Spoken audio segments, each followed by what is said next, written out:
Berjumpa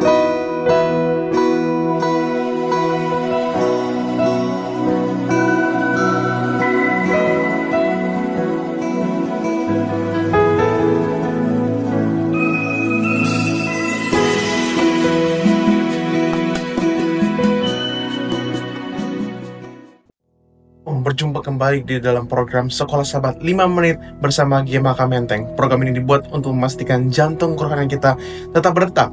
Saat ini kita masuk ke dalam pelajaran ke-12 dengan judul besar Kasih dan Keadilan, dua perintah terbesar. Ayat hafalan terdapat dalam 1 Yohanes 4:20. Firman Tuhan berkata, jikalau seorang berkata, aku mengasihi Allah, dan ia membenci saudaranya, maka ia adalah pendusta.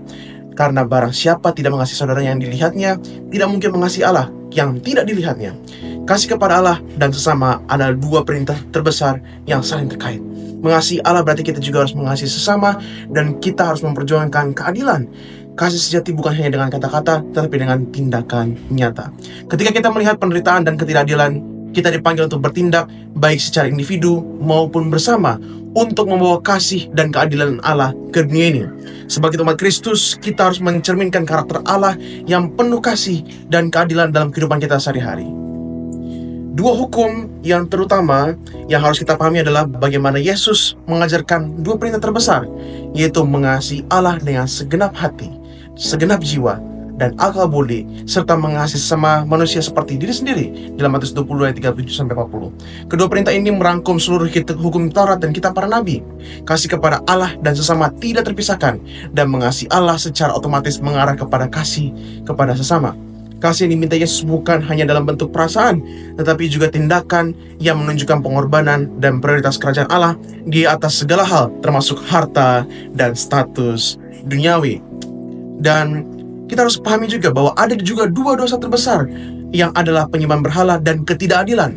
Penyembahan berhala yang menempatkan sesuatu di atas Allah bertentangan dengan kasih kepada Allah. Dan Bapak Ibu, ketidakadilan terhadap sesama bertentangan dengan perintah untuk mengasihi sesama.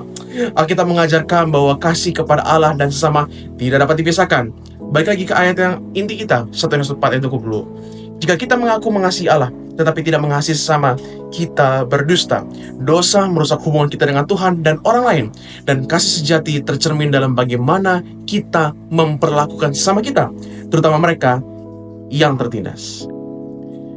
Begitu juga kita harus pahami bahwa Allah memiliki kasih yang mendalam terhadap keadilan.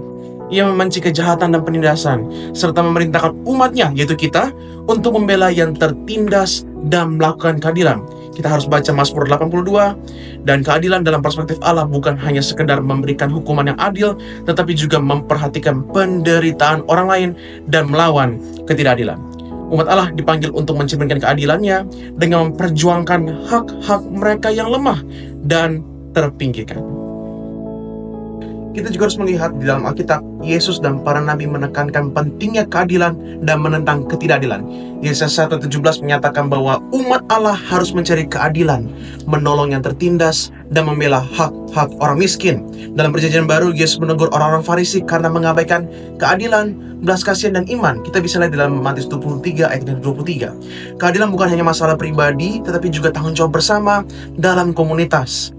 Sebagai orang Kristen, kita dipanggil untuk berjuang menegakkan keadilan dalam kehidupan sehari-hari, baik di gereja maupun di masyarakat. Ingat, bukan pribadi, tapi secara komunitas Kristen. Pada akhirnya, kita harus ingat lagi bahwa Yesus mengajarkan melalui perumpamaan tentang orang Samaria yang baik hati. Kita bisa buka Lukas 10 ayat 25-37, bahwa sesama kita adalah siapa saja yang membutuhkan pertolongan, tanpa memandang latar belakang atau ras atau status sosial. Kasih sejati kepada sesama berarti lebih dari sekadar kata-kata, tetapi diwujudkan dalam tindakan yang memperhatikan kebutuhan orang lain dan membela mereka yang tertindas. Kasih dan keadilan berjalan seiring, dan Yesus mengajarkan bahwa kita harus melampaui batasan-batasan sosial dan budaya untuk menolong mereka yang membutuhkan. Pada akhirnya, kita harus merenungkan bahwa kehidupan dan pelayanan Yesus menunjukkan bahwa kasih dan keadilan tidak dapat dipisahkan. Yesus mengajarkan bahwa iman kita tidak hanya cukup untuk melalui ritual keagamaan, tetapi harus tercermin dalam kepedulian kita terhadap orang lain, terutama mereka yang tertindas. Injil mengajarkan kita untuk melihat penderitaan orang lain dengan belas kasihan dan berusaha menegakkan keadilan. Sebagai pengikut Kristus, kita dipanggil untuk meneladani hidup Yesus. yang penuh kasih dan keadilan, dan mewujudkan kasih serta keadilannya di dunia ini di dalam setiap tindakan kita. Demikian Sekolah Sahabat 5 menit yang dapat dibawakan. Biarlah pelajaran ini menjadi kekuatan bagi kita untuk menjalani hidup dan iman kerohanian kita. Sekolah Sahabat yang bersahabat, bersemangat, semua terlibat dan jangan terlambat. Tuhan memberkati.